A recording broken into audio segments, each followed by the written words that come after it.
Et quelqu'un dit Amen. Amen. La semaine prochaine, c'est comme cela que nous allons adorer notre Père.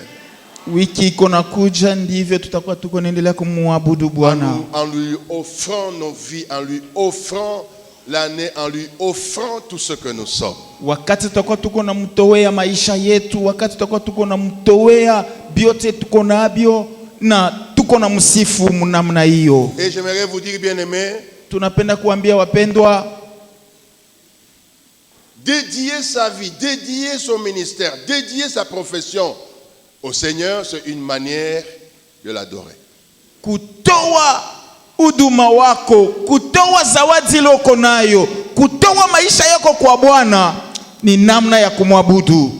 Et ça fait partie d'une responsabilité que Dieu nous donne. Nayo inakuwa kati ya madaraka ambayo Bwana anatupatia. Si tu es responsable, tu comprendras que tout ce qui mérite d'être fait, mérite d'être bien fait. Kama uko mtu mwenye madaraka utaelewa kusema maneno ambayo inastahili kufaniwa inastahili ifaniwe muali ya mzuri. Nous nous tenons debout alors que nous lisons ces deux passages.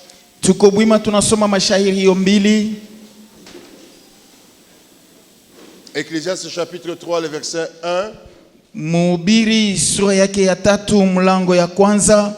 Nous allons prendre aussi Jérémie chapitre 8 le verset 7. Na kisha tutabeba nabii Yeremia sura yake ya 8 na mlango wa 7. Je vous épargne de lire Luc chapitre 12 du verset 54 au verset 56. Na Luka wa habari njema sura yake ya 12 kwanza kumlango wa 54 mpaka 56. Ça quelqu'un va lire après. Ile tutaisoma baadaye. Alors allons avec Ecclésiaste chapitre 3. Mhubiri sura yake ya 3 mlango wa kwanza unasema, kwa kila kitu kuna jira yake na wakati kwa kila kusudi chini ya ulimwengu. Jérémie chapitre 8 le verset 7. Yeremia sura yake ya 8 mlango wa 7. Kweli korongo ya mbinguni anajua wakati wake, ataua na kinega na mbayuwayu wanaangalia wakati wa kuja kwao, lakini watu wangu hawajui amri za Bwana. Et quelqu'un dit Amen. Amen. Je vais demander à un frère là de nous lire ça en swahili parce que là c'est plus difficile que l'anglais, n'est-ce pas? Hii inapita na Kiingereza. Qui a compris Jérémie chapitre 8 verset 7? Hein, les corombu, les comme ça, c'est compliqué. Okay. Voilà. Oui. La Bible dit. Dis quoi?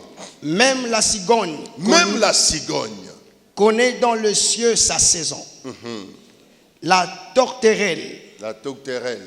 L'hirondelle. L'hirondelle. Et la grue observent le temps de leur arrivée. Mais mon peuple ne connaît pas la loi de l'Éternel. Ne connaît pas la loi de l'Éternel. Et quelqu'un dit Amen. Amen. Alors Ecclésiaste, quand je prends Ecclésiaste qu'on a lu en version le Semeur, il dit ceci: il y a un temps pour tout et un moment pour toutes choses sous le ciel. Mhubiri anasema kuna wakati kukila kitu. Kila kitu kiko na wakati wake. Il y a toujours une différence entre un temps, une circonstance et un moment. Kuko tofauti kati ya wakati, kati ya jira na kati ya muda fulani. Quand nous disons un temps, nous sommes dans le temps chronos, dans le temps qui va du jour au lendemain. Wakati tunasema maneno ya wakati ni hivi masiku iko naenda kufuatana. Mais quand nous disons saison, na wakati tukisema jira ou encore circonstance, au jira gisi iko nasemewa, c'est une période de temps pendant laquelle le Seigneur accomplit ce qu'il veut accomplir. Ni mukipande kia wakati fulani mule Bwana anakuwa iko natimiza maneno fulani. Alors, Ecclésiaste voulait dire, il y avait un temps pour tout et un moment ou une circonstance où Dieu fait chaque chose sous les cieux. Na mhubiri alikuwa iko nasema kuna wakati kukila kitu, lakini kuna jira muule ambao Bwana eko natimiza kila kitu kizuri mu wakati wake. C'est pour comprendre quelque chose. Ni kwa sababu ya kuelewa kitu fulani. Et nous ne vivons pas au hasard. Atuishi kwa bure tu. Ce qui nous arrive n'a jamais été l'objet du hasard. Ile iko natufikia aitokee kwa bure tu. C'est Dieu qui a fixé deux temps et des circonstances. Ni Mungu alipanga mawakati na majira. Moi je dis toujours par exemple le temps de coronavirus. Sisi tunakalaka tuko nakumbuka wakati tulikuwa na corona hapa. En ces temps-là, mwa hiyo wakati les gens avaient perdu de vie. Batu balikufwa. Il y avait des temps qui avaient perdu d'emploi. Kuko batu balipoteza makazi. Mais en ce moment-là, il y avait aussi des gens qui avaient été bénis. Lakini mwa hiyo wakati kuko batu bali baribarikiwa. Il y a les gens qui ont acheté des véhicules et construit des maisons. Kuko batu baliuza magari na kujenga manyumba. Je me rappelle encore. Nakumbuka tena. Pendant ce moment-là, nous on faisait le culte à la télévision. Les serviteurs suivaient le culte en direct. Ile masiku shetu ndio siku tulifungulaka ile platform ya WhatsApp. C'était un moment, c'était une période de temps où Dieu a voulu nous amener dans une autre dimension. Ilikuya ni jira fulani mule Mungu alipenda kutuingiza muatua ingine. Alors, il n'y a pas de hasard avec le Seigneur. Kumbe hakuna maneno ya bure pamoja na Bwana. Il y a un temps, kuna wakati et un moment où il accomplit toutes choses. Na kuna jira hiyo ambao Bwana anatimiza kila kitu. Alors vous allez comprendre, frère. Mtaelewa ndugu. Contrairement à ce que la plupart de nous croyons, kinyume na ile wengi kati yetu wanaamini, le livre d'Ecclésiaste ici que nous avons pris n'est pas seulement un livre de belle poésie, non. Na iki kitabu kia mhubiri haina tu kitabu kia misemo ya mzuri, hapana. Il est en train de révéler quelque chose de principal. Iko naenda kutufunulia kitu kimoja kia muhimu, en nous disant que Dieu, il est un Dieu de saison.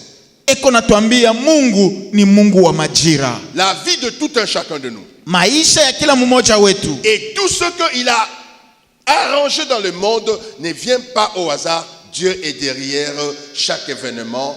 Dieu est derrière chaque situation qui nous arrive. Na kila maneno ambao Mungu aliipanga pa dunia haifike kwa bure, lakini Mungu ana wakati.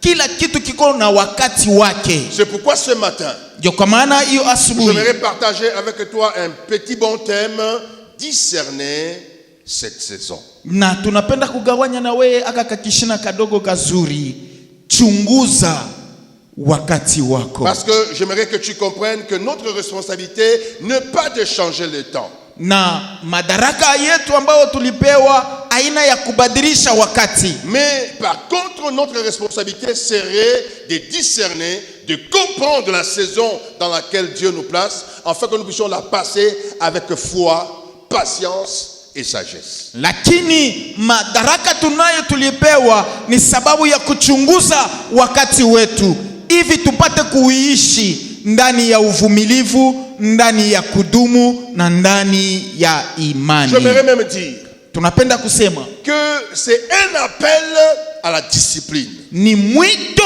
kumaneno ya kupanga sawa sawa maisha. Parce qu'il dit, maana nasema il y a un temps pour dormir, il y a un temps pour se relever. Kuko wakati wa kulala na wakati wa kuamka. Il y a un temps pour semer et il y a un temps pour moissonner. Kuna wakati wa kupanda na wakati wa kuvuna.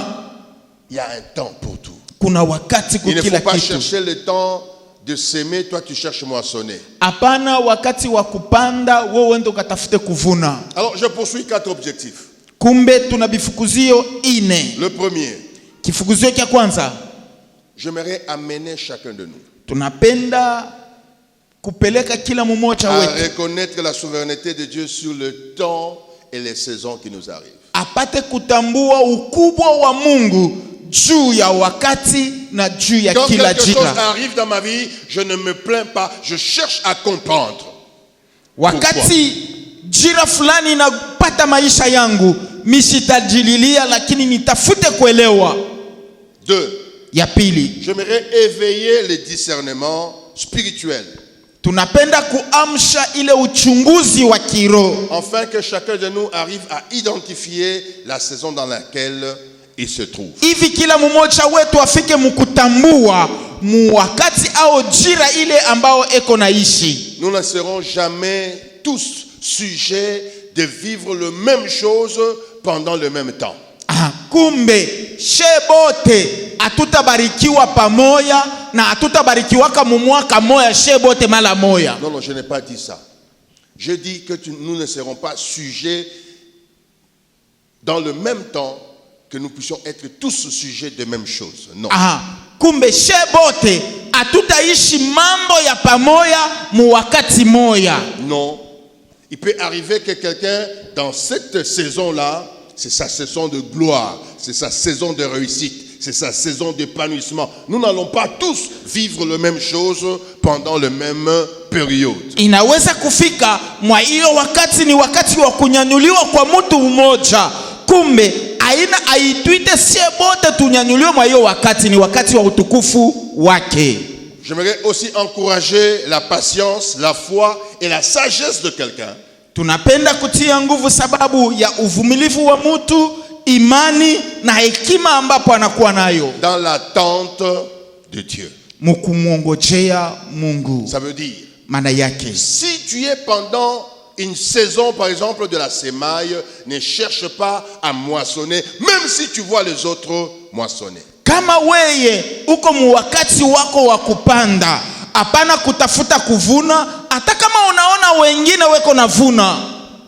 Laissez-moi ouvrir une parenthèse ici. Mwache tufungue mkwato hapa. Parce que parfois il y a des gens qui sont pendant la saison d'investissement, ils veulent envier les autres qui sont déjà en train de se régaler de leur investissement. Maana kuko bantu bele ambapo yeye njo eko kumwanzo ya kutumikisha akili yake, kutumikisha nguvu na mali yake, pale kumpembeni yake kuko batu bo wanaanza kufurahikwa na bile balianza kuvuna. Si tu veux commencer à manger la viande, les fromages et consorts que les voisins mangent alors que toi tu cherches à investir, tu vas faire faillite. Kama weye uko ni wakati wako wa kutumikisha, wa kufanya kazi, na uko naangalia bale ambao beko nauza mikate, banauza mafromaji, na wewe uanze kubafuatilisha, utapotesha. Patiente. Vumilia. Et il a foi aussi que toi aussi tu vas arriver là-bas. Kuwa na imani kusema na wewe utafikia mwa hiyo wakati. Tumikisha sagesse pour que tu arrives aussi à ce niveau. Amen. Quatrième objectif. Na kifukuzio kia ine, j'aimerais inviter tunapenda kualika un frère, une vie responsable. Ndugu moja sababu ya maisha ya mtu mwenye madaraka. Et équilibré. Na maisha yenye kupangiwa sawa. Afin de suivre les rythmes de Dieu plutôt que de suivre les impulsions des gens. Hivi kufuata mwenendo wa Mungu kuliko kufuata kule kusukumwa na mawazo ya watu. Parce que parfois les gens vont vous pousser. Mara mingi batu watawasukuma. Je peux encore me souvenir, je sens dans ma tête, dans ma mémoire, les paroles de certaines personnes qui me poussaient derrière me revenir. Na miko nakumbuka na kusikia masauti ya watu fulani wale walikuwa wako nisukuma sababu ya kuniamsha. Qui connaît chez moi? Nani anajua kule baba anapangia? Quelques personnes. Watu chache. Il y a des gens qui sont venus me suivre. Kuko watu walinifuata. Il y a des gens qui m'ont poussé derrière. Kuko bantu balinisukuma. Jusqu'à un certain moment, j'ai senti que la maman voulait aussi être attirée dans cette impulsion. Mpaka pale na mama na yeye alivutwa na kule kusukumwa. Oh non. Oh, tu vois, avec ton niveau là, tu ne dois plus rester dans ces quartiers. Laissez-moi. Laissez-moi là-bas. Le problème, ce n'est pas les quartiers. Asema akukwendele huku. Combien de nous? Wangapi kati yetu? Je connais un frère, j'étais le nom. Najua ndugu qui, moja, poussé par la femme, yeye anasukumwa na mke wake, est allé rester, si c'est au Golfe, si c'est à Kassapa, là il doit payer la maison de $250 alors qu'il n'a que $400 le mois. Pourquoi je vais faire ça? Anamsukuma asema no, twende na shehe kule ku golf. Anafika kule yote lego nalipa nyumba njoo anapataka. Mais moi j'aime mon quartier. Shehe tunapenda mtaa mule tuko. Amen. Amina. Je me sens très bien là-bas. Alors, j'aimerais vous donner 4 notions. Tunapenda kuwapatia majifunzo ine. Je les appelle les notions de responsable. Iyo ni majifunzo ya watu wenye madaraka. Au travers ce terme, discerner cette saison. Kupitia hiki kishina, chunguza iyo jira. Parce que même Dieu se lamente. Il dit, même le tourterelle, même les oiseaux, les hirondelles connaissent leur saison. Comment nous, on ne connaît pas, nous, on ne veut pas comprendre notre saison. Mungu ye mwenyewe anajisemezea, je, atabandeke bamoewa, atabakamimbi banajua wakati wao, lakini taifa langu hawajui sheria yangu. En Luc chapitre 12 que je vous avais cité, Luka wa habari njema sura yake ya 12. Quand vous commencez à partir du verset 54 et vous descendez, kama unaanza kumlango wa 54 na vous allez voir unashuka, Jésus est en train de dire aux pharisiens utakuta Yesu anasema na Wafarisayo, que vous savez discerner le ciel, vous savez dire aujourd'hui va pleuvoir, aujourd'hui il fera beau. Comment est-ce que vous ne savez pas discerner cette saison? asema mnajua kusoma ya wakati, mkione mawingu mnasema mvua itanyesha, mkione jua mnasema leo kutakuwa joto kubwa. Je, mnashinda kuchunguza wakati? Une petite parenthèse pour ceux-là qui nous ont trouvé dans l'évangile du royaume. Il y a une saison, nous sommes pendant la saison apostolique. Na kubale ambapo banatukuta katika hiyo injili ya ufalme, sisi tuko mu wakati wa kitume. Quelle est la différence entre la saison apostolique et la saison pentecôtiste? Tofauti iko kati ya hiyo wakati ya kipentekotiste na wakati ya kitume. Achanisho ni gani? Je savais que je vais avoir beaucoup de gens ce matin. Quelle est la différence? Ni achanisho gani? Pendant la saison pentecôtiste, Mu wakati wa pentekotiste, les objectifs étaient bifukuzio bilikuwa la plénitude du Saint-Esprit, ujazo wa Roho Mtakatifu, l'imposition de mains, kuwekewa mikono, l'exercice de dons spirituels, kutumikisha mazawadi ya kiroho, la guérison miracle, na maalama miujiza na maalama ya uponyaji. et pendant la saison apostolique, Mu wakati ya kitume, comme on ne construit jamais en enlevant la première pierre, on en jette pierre sur pierre, tout ça c'est dans la saison apostolique. sawa vile wakati muko na jenga haina kutosha ile jiwe unakuta njoo wekepo jiwe ingine, yote iko nakuya ni juu. Tuko mu wakati wa kitume. Mais en plus de cela, zaidi ya hiyo, on doit proclamer, on doit faire l'expansion du royaume de Dieu. Tunapasha kutangaza, tunapasha kutafuta kuendelesha na kunenepesha ufalme wa Mungu. On doit mettre les 5 ministères ensemble. Tutatia hiyo mahuduma yote 5 pamoja. Et on doit faire quoi? Kisha tutafanya nini? On doit réanimer.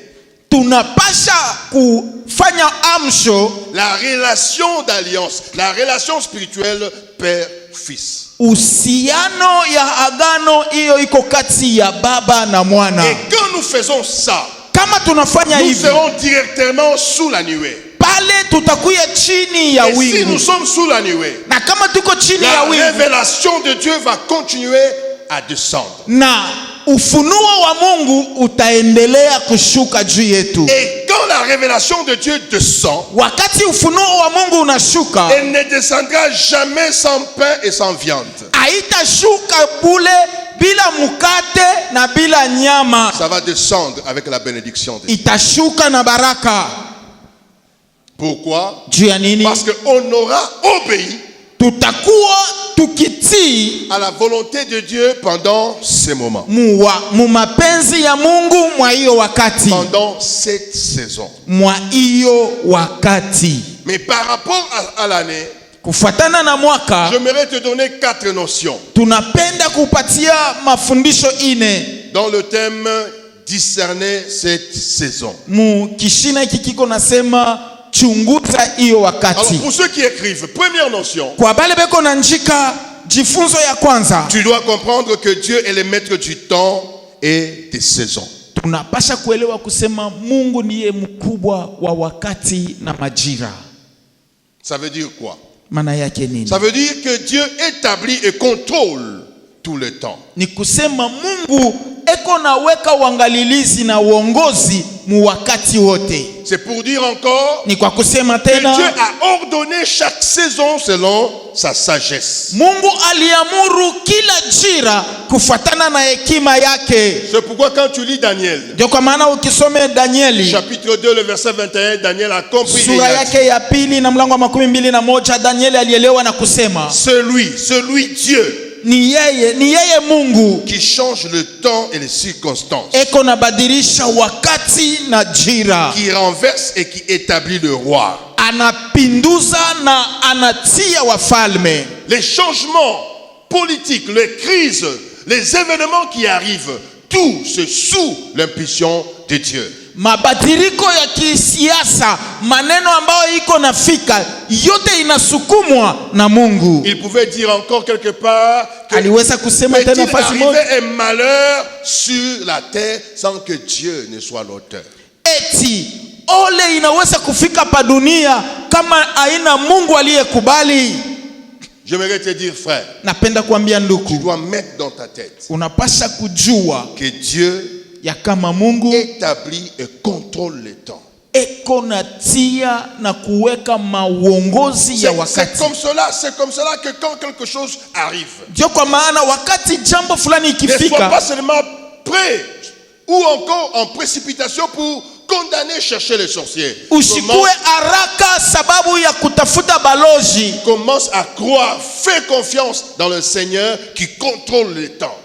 Anza kuamini na kutumainia Bwana ule ambaye anaongoza wakati. Commence à marcher avec cette certitude. Anza kutembea na hiyo hakikisho. Rien ne peut t'arriver au hasard si Dieu ne l'a pas accordé. Hakuna kitu kile kitakupata kwa bure kama haina Mungu aliamuru. Et si Dieu l'accorde, na kama Mungu anakupatia, il faut dire comme ce que les Lingala disent, iyo.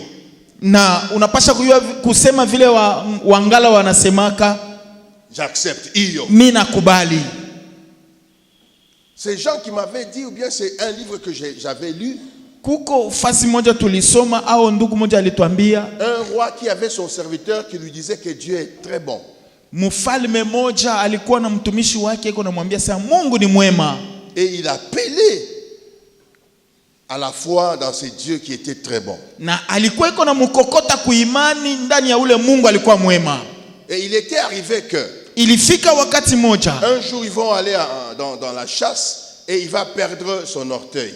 Siku moja banaenda mkuwinda nyama lakini anavunjika kilole chake cha kumkula. Et le roi est venu commencer à dire à son serviteur, voilà ton Dieu là, tu disais Dieu, bon maintenant je viens de perdre l'orteil. Le serviteur lui dit, même si tu as perdu ton orteil là, Dieu est bon. Sasa mfalme anakuwa kumwambia ule mtumishi, tazama wewe uko unasema Mungu wako ni mwema, tulienda kuwinda lakini mimi napoteza kilole yangu kinavunjika. Mtumishi anamwambia twasema Mungu ni mwema. Où est la bonté de ton Dieu? Wema wa Mungu wako uko wapi hapa? Après des années, kisha miaka, le roi était parti à la chasse seul. Mfalme alienda tena kuwinda kwa yeye moya. Arrivé dans la brousse, anafika mule mpori, il y a les indigènes qui devaient arrêter des gens pour les offrir à leur Dieu. Kuko bantu bale ba mpori balipasha kumubamba na kwenda kumutoa kumiungu yao. Et ils ont aussi attrapé le roi. Bana mubamba na ule mfalme. Ils ont amené le roi. Banampeleka mfalme. Ils l'ont mis sur la table de leur Dieu. Banamutia juu ya meza ya miungu wao. Mais selon les coutumes de ces indigènes, lakini kufatana na tabia ya wale bantu, il fallait que l'holocauste soit sans défaut. Ilibidi yule ambaye batatoa kama sadaka akuwe bila kilema. Ils ont commencé à l'inspecter. Banaanza kumwangalia vizuri. Et au finish ils sont tombés sur l'orteil. Na kumwisho banakuta kilole kimoya kinako. dit non, enlevez-les. Asema muntu wa kukosa kilole kimoja sistahili mumutoshe. Ils l'ont enlevé, ils l'ont dit allez, sors. Banamutosha, banamwambia katuka mbio wende. Et il est rentré à la maison. Wakati anarudia kunyumba, et il a trouvé son serviteur. Anakuta ule mtumishi Et wake. le serviteur lui dit mais chef, ça fait 3 jours qu'on te cherchait. Na mtumishi anamwambia mkubwa, masiku 3 tunakutafuta, ulikuwa wapi? Tu sais la réponse? Unayua jibu? Il dit Anasema Dieu est bon. Mungu ni mwema. Lui qui refusait la bonté de Dieu. Yeye alikuwa anakatala wema wa Mungu. Quand il avait perdu son orteil, Wakati alipoteza kilole chake, c'était dans la bonté de Dieu afin de le préserver de la mort. ilikuwa muwema wa Mungu sababu ya kumulinda kumauti, kukifo kile kilipasha kumpata. Alors il faut toujours arriver à discerner sa saison. Kumbe unapasha kufikia mkuchunguza jira yako. Dieu est le maître de temps et de circonstances veut dire aussi. Mungu ndiye mkubwa wa nyakati na majira, inamaanisha tena rien n'est accidentel dans la vie d'un enfant de Dieu. Hakuna kitu kiko natokea kama msiba mu maisha ya mtoto wa Mungu. Rien. Hakuna n'est accidentel. Kile kiko nafika kwa msiba. Tu peux arriver même à des examens, à un travail que tu attendais avec empressement, tu échoues, ne pleure pas. Ce n'est pas un accident. Inaweza kufika hata kumashindano sababu ya kazi ile ulikuwa unachunga na kiu yote na nguvu yote, lakini kama unashindwa haina kwa bure. Ecclésiaste me dit, mhubiri iko nanyambia, Dieu fait chaque chose bonne en son temps. Mungu anafanya kila kitu kizuri mu wakati wake. Et Paul pouvait aussi dire, na Paulo aliweza tena kusema, nous savons du reste tunajua ya kama que toute chose concourt au bien de ceux qui aiment Dieu. Maneno yote yanafuatana muwema kwa wale wanampenda Mungu. C'est pour dire, ni kwa kusema, nous ne devons plus vivre comme des petits enfants.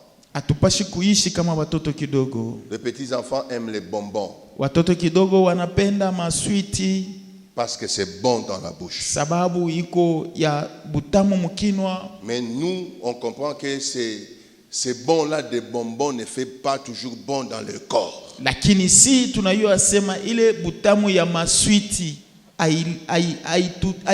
aituletee bizuri mumwili.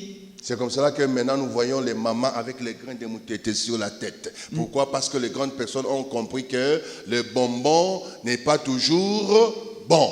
Ndio maana tunaona bya buchungu binakuwa bya mingi munsoko. Njuu ile maswiti na bile bya butamu abina tena mzuri kumwili.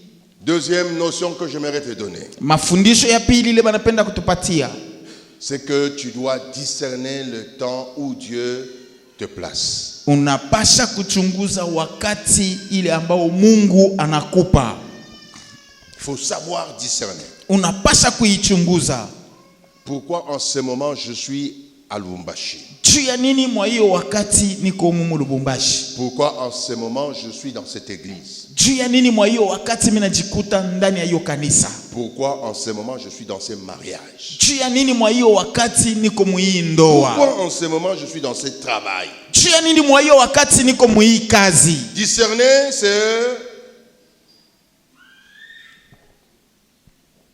ce n'est pas contempler les choses. Kuchunguza haina kuangalia tu na macho maneno. Mais discerner, c'est comprendre. Lakini kuchunguza ni kuelewa. Ce que Dieu attend de moi pendant ces moments. Kile Mungu eko naongojea kutoka kwangu mwa hiyo wakati. Discerner ce moment, ça veut dire, kama banasema kuchunguza hiyo wakati maana yake, chercher à comprendre, à savoir. Kutafuta kuelewa na kujua. Quand Dieu m'a placé dans cette situation, à cette place, qu'est-ce qu'il attend? Wakati Mungu alinitia ndani ya hiyo jira, mwa hiyo wakati na pahali hapa, Mungu anaongojea nini? On te place dans un mariage, on te place dans un poste, ne vis jamais au hasard. Unaingia mundoa, unaingia mukazi fulani, haina kwa bure tu. Cherche à lire la volonté de Dieu derrière cette saison. Tafuta kujua na kuelewa mapenzi ya Mungu mwa ile wakati. Il peut y avoir des postes où Dieu te place, ce n'est pas pour que tu gagnes l'argent, c'est pour que tu apprennes le travail. Kunaweza kuwa mukazi mule banakuingisha, haina njoo kusema njoo wewe uanze kupata mamilioni. Ni njoo tu uyue kazi. Maintenant, si toi tu entres là, Lakini kama wewe unaingia tu mule, commences à te plaindre à chercher l'argent, donc tu n'as pas compris. unaanza kuriaria tu asema salary yenyewe iko tu ya kiloko, kumbe au yaelewa njia nini Mungu anakutia pale. Il y a aussi des endroits où Dieu te place pour investir dans ta vie. Kuko na wakati ingine fashi ingine Mungu anakutia pale ni njuu ya wewe uanze sasa kutengeneza, uanze kutumikisha njuu ya maisha yako ya kesho. Je me rappelle toujours de paroles de mon grand frère qui me disait, nakumbuka masauti ya kaka alikuwa kuniambia, Apollinaire, kama kangoma kananja kulia bien, kakwa karibu na kutoboka. Je te répète. Nakurudilia. Kama kangoma kananja kulia vizuri sana, kanakuwa karibu na kutoboka. Na kutoboka. Parce qu'il y a des gens comme ça. Dieu le place dans une situation. Dieu le place dans un poste. Dieu le bénit. Et il se distrait. Il ne comprend pas pourquoi Dieu l'a mis là-bas. Mardoché avait dit à Esther, qui sait si c'était pour ce temps ici que Dieu t'a placé là-bas. C'est alors que Esther se réveille. C'est comme cela que j'aimerais dire à beaucoup de femmes ici. Même si vous ne cessez de me dire que non, celui-là il est Shindakana. Écoutez, vous avez une mission à côté de ce mari que Dieu vous a donné. Ata kama baba ule uko nasema yeye ko shindakana, kumbe weye uyu asema uko na kazi pembeni ya ule baba. J'aimerais que tu comprennes ta mission. Tunapendelea uelewe kazi yako. Ne te contente pas seulement de vivre. Hapana kufurahiwa tu paka kuishi. Ne te contente pas seulement de manger les hamburgers. Hapana kufurahiwa paka kula mzuri. Ne te contente pas seulement de l'appeler bébé. Hapana kufurahiwa paka huko paka na mbembelesha bebe. Il y a même les autres qui pensent que c'est seulement pour avoir les enfants. Kuko bale beko na wazee sema ni njutu ya kupata paka batoto. Mais il y a une mission. Lakini kuna kazi que tu dois chercher à comprendre et à accomplir. Ile unapasha kujua, kuelewa. Laissez-moi te donner quelques saisons dans la vie. Acha niwapatie majira chache ya maisha. Il y en a plusieurs d'ailleurs. Iko ya mingi. Mais il faudrait que tu comprennes. Lakini inabidi uelewe. Et chaque saison derrière, il y a une chose. Na kila jira nyuma yake kuna neno. Prenons par exemple la saison de la formation. Tubebe kwa mfano wakati wa majifunzo. Prenons David. Tubebe Daudi. Avant le trône, mbele ya kwenda kuenzi, Dieu le place dans le pâturage. Mungu anamutia mkuchunga kondoo. Amen. Amina. Avant un grand ministère public, mbele ya huduma kubwa, Dieu le retire dans la formation. Mungu anamtoa mbele sababu amutunge. Mais nous, lakini sisi, on veut directement passer aux responsabilités sans passer par la formation. Tunapenda mala moya tukuye babiongozi bila kupita kwa masomo. Qu'est-ce que je veux dire par là? Tunapenda kusema nini? Déjà en ce moment. Mwa hiyo wakati. Parce que c'est une année de responsabilité. Sababu ni mwaka wa madaraka. N'attends pas les responsabilités pour que tu commences la formation. Mets-toi en formation pour que cette responsabilité qui va venir te trouve déjà formé. Apana kuchunga paka ile wakati batakupatia kuongoza au uwe kiongozi fulani njoo uanze kutafuta majifunzo. Anjia hapo kujifunza mbele ya hiyo madaraka. Je voudrais dire à tous les étudiants. Tunapenda kusema na wanafunzi wote. Tu as eu ta licence, tu as eu ton master et tout. Ulipata cheti yako. Demande à Claude. Umulize ko nous chez nous on reçoit beaucoup des étudiants. Baba ku ofisi yako napokea wanafunzi wengi.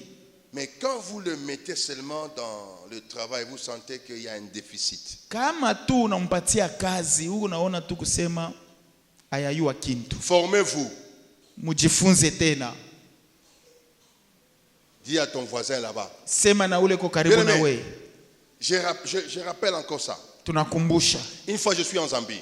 Siku moja baba yuko Je Mzambia. passe devant une école. Anapita mbele ya shule. Et il était écrit Iliandikiwa que la vie de l'école arrive à la fin.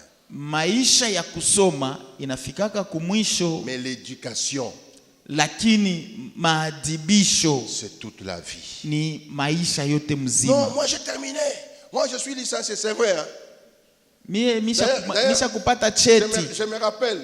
Nakumbuka. On avait eu même le professeur Tulipata na walimu de Ali qui était venu chez nous au bureau. Bale walimfundishaka Ali banakuya. On l'a soumis, hein, Isaac, c'était toi. On l'a soumis à l'examen. Tunamupatia mashindano. Le professeur dit non, ça je n'ai pas préparé. Mwalimu anasema hii mishi yatayarisha pana. C'est pas le problème de préparer. Haina mambo ya C'est kutayarisha. le problème de connaître. Ni mambo ya kujua. Et l'on ne peut jamais connaître quand on ne veut jamais se former. Na hautajua kama wewe uende kusoma. Il y a de formations formelles.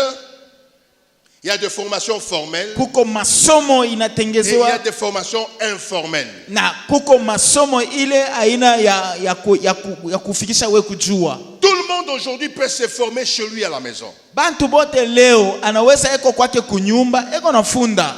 Laissez-moi vous faire voir. Mwache tubaoneshe. Qui a un téléphone Android? Android. Shebale tuko na Android. Android, levez les mains. Mama Android. Il y a un bouton. Yo, ça Android. N'aie pas peur, je vais te dire seulement quelque chose. Onesha. Android. Android, levez les mains. Bale beko na Android. Android, ndio sema hii téléphone ya show ma bouton. Tout le monde a un Android aujourd'hui. Leo ba mingi ni bale tuko na Android. Hein, Nalda, toi aussi tu as un Android. Qu'est-ce que tu as appris hier à partir de ton téléphone? Nini ulijifunza amo jana?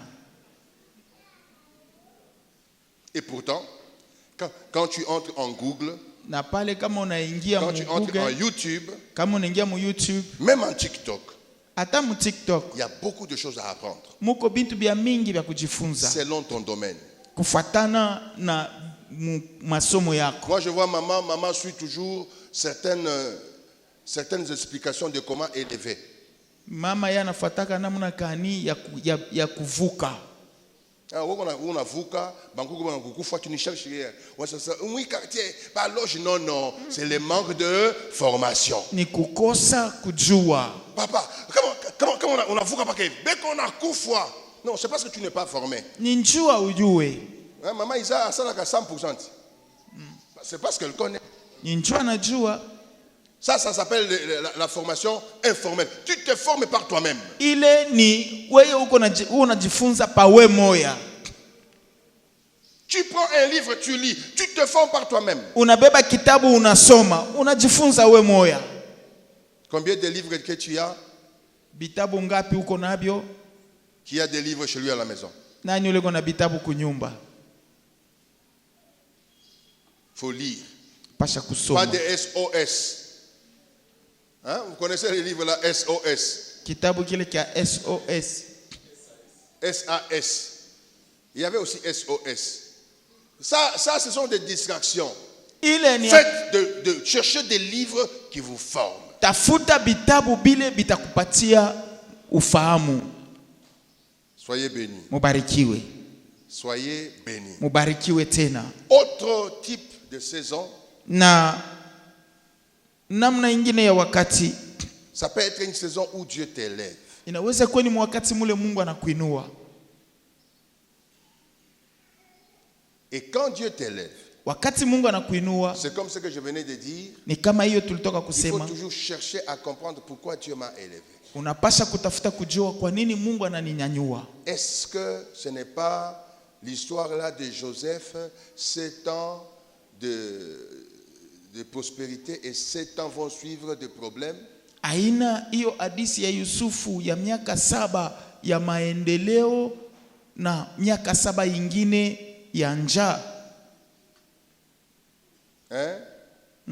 Je vous répète encore, il est très mauvais dans la vie Iko mubaya mu maisha d'avoir mangé la pomme unakula kunashikia onjo ya pomme, ou d'avoir mangé les hamburgers. C'est très mauvais. au na unakula ko sandwich, unaonja ko Parce sandwich. qu'un enfant de Malembankulu Mtoto wa kumalemba nkulu n'a pas kunja. Il ne peut jamais se réveiller le matin et dire ah, na qui pose un hamburger le lo hein. ashita lotaka hata kulota Parce qu'il n'avait jamais sandwich. osé. Njua shia Mais si ipimaka. Dieu t'a élevé, Lakini kama Mungu anakuinua, tu as osé manger les hamburgers. unaonja ako na wewe sandwich. Commence à préparer ce temps-là pour que le temps mauvais, quand il viendra, il te trouve quand même équilibré. Anza kutayarisha hiyo wakati kuhusu pale wakati ya mubaya itafika, ikukute uko tayari. Ne sois pas comme les gens qu'on félicite. Oh non, nini, mon sensi na dollar, à ça nini, à ça dépasse à kipate, à talate. Non! Ushiwe saa bale bantu kusema yelo yake kama iko natosha haina mambo. Fais-toi des réserves. Weka akiba. Fais-toi de l'épargne. Weka kwa akiba. Prépare-toi si malheur venait. Ujitayarishe kama maneno wakati ambaye inafika. Comment est-ce que tu vas t'en sortir? Je, unaweza na wewe kuishi? Un jour, je viendrai vous apprendre comment épargner. Siku moja watakuwa kutufundisha namna gani ya Parce que kuchunga même akiba. épargner, la Bible me dit, il ne faut pas épargner à l'excès. Hata kwa akiba yenyewe Biblia iko natuambia hapana kuweka yote mu akiba. Troisième saison que j'aimerais te donner comme un exemple. Wakati ya tatu ile mpenda kutupatia kama mfano, Je l'appelle la saison de transition. ni wakati wa mapito. Abraham, Dieu lui dit, Abrahamu Mungu iko namwambia, va-t'en de ton pays, toka mu nchi yako, dans le pays que je te montrerai. nenda katika nchi ile nitakuonesha. La saison de transition, c'est la saison pendant laquelle nous sortons dans un état vers un autre. Wakati wa mapito ni wakati ambapo tuko natoka mu wakati fulani sababu ya kwenda kufikia mu wakati ingine fulani. Et pendant ce moment, Na mwa hiyo wakati qu'est-ce que tu dois comprendre? ni nini utaelewa? Dieu veut voir ta confiance. Mungu anapenda kuona matumaini yako. Dieu te fait sortir de ta zone de confort. Mungu anakutosha mfuashi ile wewe ukosha C'est comme ce qui était kusogelea. arrivé avec Israël. Ni kama ile ilifika na Israeli. Normalement, il pouvait arriver à Canaan le même jour ou quelques jours après. Mwa hiyo safari balipasha kutembea siku moja au siku mbili banafika Mais mukana. Dieu, il les a mis dans la transition. Lakini Mungu anabaweka mu mapito. Il dit, je veux voir si ce peuple va continuer à m'obéir. Mungu anasema nataka nione kama hiyo taifa Si ce itaendelea peuple va kunitii, continuer à me faire confiance. kama itaendelea kunitumainia. C'est souvent de périodes comme ça que le peuple de Dieu ne tolère pas. Ni paka mu wakati ya vile batoto ya Mungu abavumili yake. Je peux me souvenir de ces moments de transition. Tunaweza kukumbuka hiyo wakati ya Laissez-moi mapito. parler pendant une minute, papa. Tu Papa sais, sema. quand ça ne t'est jamais arrivé, tu ne vas jamais comprendre. Kama haiya kupata hautaelewa. Laissez-moi, je parle de moi-même. Hivi baba iko nasema ni Que je njua ne na parle iwa pas de mzuri. quelqu'un d'autre. Hivi baba iko nasema ni njua sha kuiwa mzuri. Il y a un moment, Ilifika siku moja. j'étais très bien. Alikuwa mzuri. Et j'ai commencé à voir comme si je suis frappé par une malédiction. Anaanza kuona kama ni laana tu njo inampata. Les enfants sont sortis avec le camion grippé. Batoto banatoka na gari, ile gari inakufa. J'avais un minibus, le chauffeur à qui qu'on avait remis le minibus, il est allé, il a volé le moteur, il a mis un moteur ancien. Alikuwa na gari ingine ya kuchukua watu, ule dereva anaenda anabadilisha moteri ya ndani. Un de mes enfants est allé de nuit travailler chez Roi Chemin Ningouchi, chez Mafouko, on l'a arrêté, on l'a amené à Kipushi, je n'ai pas l'argent et j'ai vendu ce véhicule-là pour l'extirper de la prison. Mtoto moya mukazi mula alienda banamubamba, banamufunga kukipushi. Ilipasha kujisha po ile gari njoo kwenda kumkombola. Et on a vu que la vie commençait à dégringoler. Tunaona maisha sasa inaanza kushuka. Et c'était en ce moment-là qu'on construisait. Njoo ilikuwa mwiyo wakati tuko na yenga. Je suis resté avec une petite voiture Corolla blanche. tunabakia na kagari kamwa kaloko. Quand tu arrives au coin des avenues, si tu fais faux pas, ça déboîte. Kama unafika pafashi ya Lukumba ukikunje kanabakiriria mule mukukunja. C'est comme si tu vas mourir demain, c'est comme si tu vas mourir après-demain. Iko sa unafia kufwa sa je bia mambo ya nguvu. Et après j'ai eu une Hyundai qui est fidèle, roulé avec, demandé à Claude, parfois quand nous arrivons, c'est seulement quand nous arrivons à la banque là que ça ne démarre pas, il faut pousser.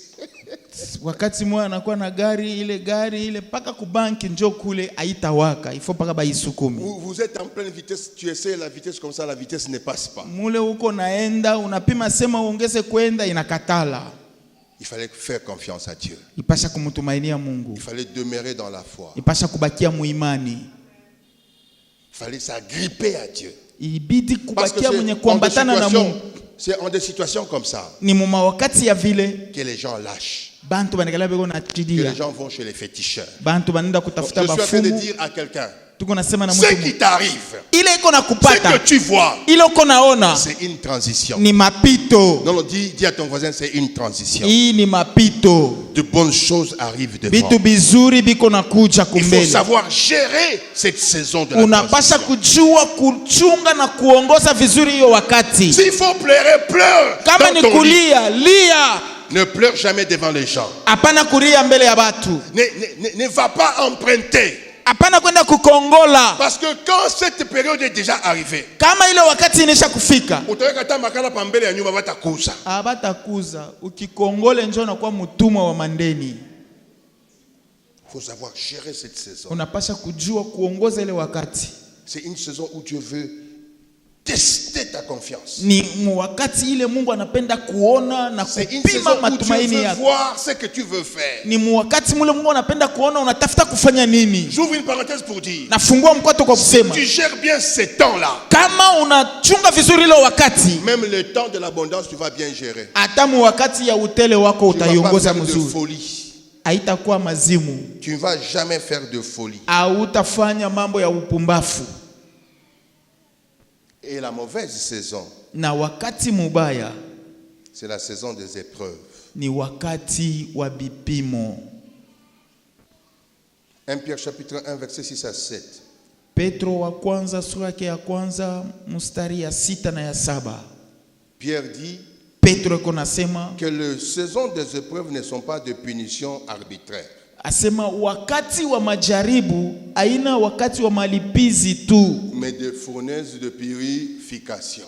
lakini inakuya ni tanuru ya moto sababu ya Pour que kutusafisha na l'homme kututakasa. brille, Kuhusu dhahabu ya ngae on le fait passer par le creuset du feu. banaipitisha kumoto, kutanuru ya moto, C'est pour enlever des impuretés. ni njia ya kutosha mauchafu. Alors il dit en Jacques chapitre 1 verset 2 à Anna. 4, il dit, regardez comme un sujet de joie complète les diverses épreuves qui vous arrivent. Asema mwangalie kuwa kama jambo ya furaha majaribu yote ambayo iko na wapata. Laissez-moi faire la différence entre une épreuve Mwache tuweke tofauti Et ce kati qui n'est ya pas kipimo épreuve. na ile haina kipimo. unaiba mkaje vangutosha kaje, ça ni épreuve, ça c'est pas une épreuve. Ile haina majaribu, Ça c'est une punition. ile ni malipizi. Je connais un pasteur, Najua mchungaji moya mama munyumba venye bushuko bana mupika, asema ni épreuve. Ça c'est pas une épreuve, c'est un péché que tu as fait. ile haina majaribu, ile ni zambi. L'épreuve, c'est quand tu n'as rien fait. Kipimo au majaribu ni wakati wa kufanya le cas kitu. de Job. Tubebe wakati mfano wa Tu Yobu, n'as rien fait. au kufanya kitu, Dieu permet seulement que le mal t'arrive. Mungu anaruhusu tu bubaya bukupate. Il faut aussi savoir gérer. Unapasha kujua En ce moment-là, Dieu est en train d'enlever tout ce qui t'a accompagné. Mwa hiyo wakati Mungu eko naondosha bibaya byote bile bilikuwa iko nasindikiza maisha yako. Dieu dit à Abraham, il dit, offre-moi ton fils. C'était une épreuve. Mungu eko namwambia Abraham asema nitoe mwana yako, ilikuwa ni kipimo. Abraham, au lieu de voir la gloire, de voir la bonté de Dieu, il a beaucoup vu l'enfant et Dieu lui a dit, ok, épreuve. Abrahamu pahali pa kuona wema wa Mungu, lakini Abrahamu anabeba mapendo yote mwa ule mtoto Mungu alimupa. Les épreuves, il y a des saisons des épreuves qui peuvent nous arriver. Wakati ya bipimo inaweza kutupata. Ne disons pas oh non, Mungu ananiacha, non. Tusiseme twasema oh ni paka majaribu, hapana. La Bible me dit que Dieu permet parfois aussi à des épreuves de nous arriver et il donnera toujours les issues pour nous en sortir. Et les issues viendront lorsque nous allons comprendre que ça, c'est une saison d'épreuve. Biblia iko nasema Mungu iko naamuru wakati ya majaribu itupate, lakini atatupatia na manjia ya kutokea. Troisième notion que j'aimerais te donner, et je crois que je vais laisser là-bas. La quatrième notion, ceux-là qui sont dans les groupes vont la voir. Na majifunzo ya tatu ni pale tutasimamia, ya ine ni paka bale beko pa groupe. La troisième notion, c'est l'attitude que nous devons avoir face aux saisons. Majifunzo ya tatu ni hali ambayo ile tunaweza kuwa nayo mbele ya jira fulani. Première attitude, na hali ya kwanza, nous devons accepter les rythmes que Dieu nous donne. Tunapasha kuichika na kukubali namna ya safari au mwenendo ile Mungu anatupatia. Habakkuk dit, c'est une prophétie dont le temps est déjà fixé. Habakkuk anasema hiyo ni maneno ya unabii ambayo wakati inesha kupangiwa. Si elle tarde, kama inagawia, attends-la. Uyaongoje. Suis le rythme que Dieu donne. Fuata mwenendo ambao Mungu yeye mwenyewe anakupa. Suis le rythme. Fuata hiyo mwenendo. J'aimerais dire à quelqu'un par rapport à la prophétie. Tunapenda kusema kwa mtu mmoja kufuatana na maneno ya unabii. Par rapport à la prophétie. Kufuatana na matabiri ile balikupa. Non avec ce que les gens vous disent ici. Hapana hivi vyote beo na tutabiri. Parce que la plupart ils tombent dans l'erreur. Aujourd'hui on élève on appelle ça le don de connaissance au lieu du ministère de prophétie. Leo ba mingi hiyo yote beko navumisha ni hiyo zawadi ya ufahamu, lakini haina huduma. Mina mtu mmoja yemba. Mina mkongo yako mnaona Emma. Oui c'est mon frère. Et puis kisha